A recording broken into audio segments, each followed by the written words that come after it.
All right, hello JMS students, Mr. Combe here with another weekly assignment. This week we're going to be working on your triptych assignment. For your triptych assignment, we're going to cover a few things. We're going to talk about contour lines, we're going to talk about value, and realism versus abstract. Okay, you're going to end up making 3 different drawings that are all going to be a part of the same art piece. Okay, let's get started. So, what is a triptych? A triptych is something composed or presented in 3 parts or sections. Okay, we got 2 examples here. As I Open Fire by Roy Lichtenstein. Okay, basically it's a comic with 3 frames in it. That's the best way you could think about this. It's got 3 separate frames. They're all part of the same story or the same thing. They all have something in common. Okay, with this As I Open Fire, there's the colors, there's the theme, there's the subject matter. Okay, there's the onomatopoeia, the words that make sounds and stuff. All those different things combined together make these all part of the same artwork. There's 3 separate images, but they're presented together like a comic book. Underneath that, we got the 3 studies of Lucian Freud by Francis Bacon, best last name ever. Okay, same thing. We have 3 separate pieces, 3 separate drawings that are presented together. Okay, kind of like a comic book, but in this case, it's the same image, only viewed in 3 different ways, or presented in 3 different ways. It's kind of abstract, it's kind of crazy looking, okay? So, think of a triptych as a comic book, or 3 pictures of the same thing taken in 3 different ways. They gotta have something in common, something that creates unity amongst all 3 images. Unity is something that they all have in common, okay? So, we're now going to switch gears and talk about realism versus abstract. Okay, abstract art is art that emphasizes design or whose basic character has little reference to real or natural things. Realistic art is art that attempts to represent subject matter truthfully. Okay, so we got The Weeping Woman by Pablo Picasso. Pablo Picasso is renowned for his Cubism style. He kind of was one of the main characters in that. Cubism is a type of abstract art. So what we have here on the bottom left, The Weeping Woman, is a lady who is crying. Okay, now most people probably don't look like this. Okay, it's got a lot of geometric lines in it, or straight lines. Okay, usually when you look at people, they have very organic shapes. We have lots of curves on our body. Okay, but Picasso kind of straightens everything out. That creates an abstract look. He also does this technique where he combines multiple images of a person's face all on one side. You might have learned about this back in elementary school, but he combines several different faces into one face. Okay. We also have The Stone Breakers by Gustave Courbet. Okay. This is what we would call a realistic painting.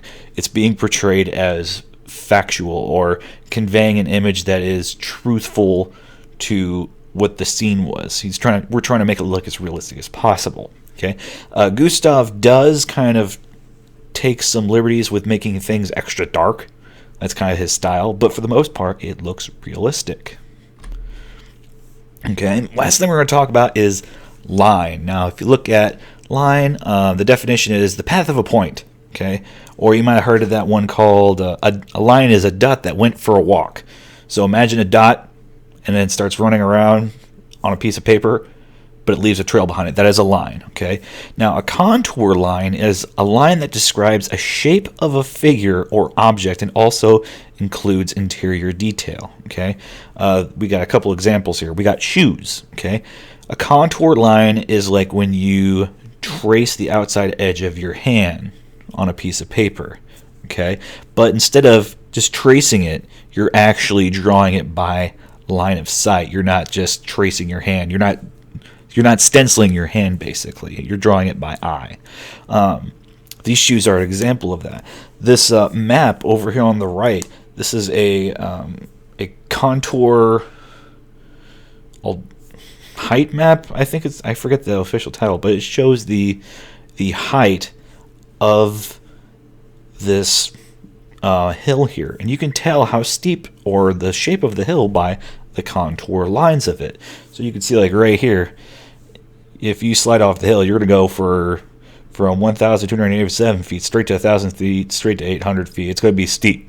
But over here, it doesn't look as steep. The lines are more spread out. It's a good way to convey the shape of things, in this case, a mountain. Okay, there's also value. Okay, you're going to have a drawing that also has to focus on value. We've talked a little bit about value before. Value is the lightness or darkness of grays and colors. There's also a value scale, which you might also want to practice this.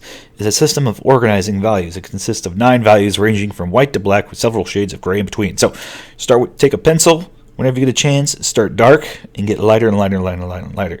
Okay, there's a couple ways to do this. You can just do hatching, which is just vertical lines right here. There's cross hatching, which is vertical lines mixed with lines going diagonally. They're all straight, and as you get lighter and lighter, they get less and less and more spread out. There's stippling, which is just dots. And this one is just a random mark, but in this case, it's the letter E. If you look really close at this, it's the letter E over and over and over and over and over and over and over. A bunch of times over here, and it gets less and less and less and less and less over here. There's a couple ways to approach creating value. All these are acceptable for this assignment. It's up to you. So let's talk about Pablo Picasso.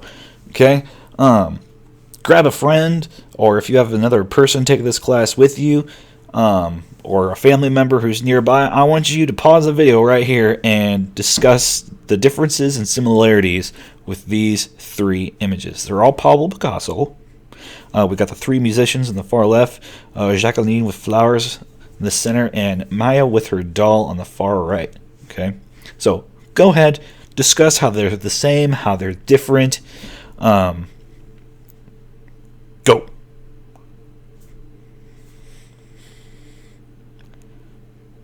All right, moving on. Next up, we're going to talk about Gustave Courbet. Okay. These are all his artwork. So we got Young Women from the Village, we got Basket of Flowers, we also got The Girl with Seagulls. Do the same thing. I want you to have that person that you have with you talk about 3 differences, 3 similarities. Go.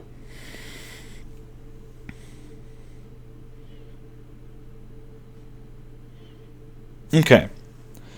So, at this point, we're going to talk about realism versus abstract. Okay? Abstract is Picasso, or cartoons. You could say cartoons are abstract. They show like the subject matter, but that's not realistic looking. Whereas Gustave Courbet, he portrays things in a realistic sense. Okay, although it's a little bit dramatic with the shadows and stuff, but it's more realistic. Okay, both of these will be covering in your triptych assignment. Okay, so at this point, you want to stop here and go to the next video on how to do your triptych assignment. I break it down into 3 drawings there. Go ahead and watch that video.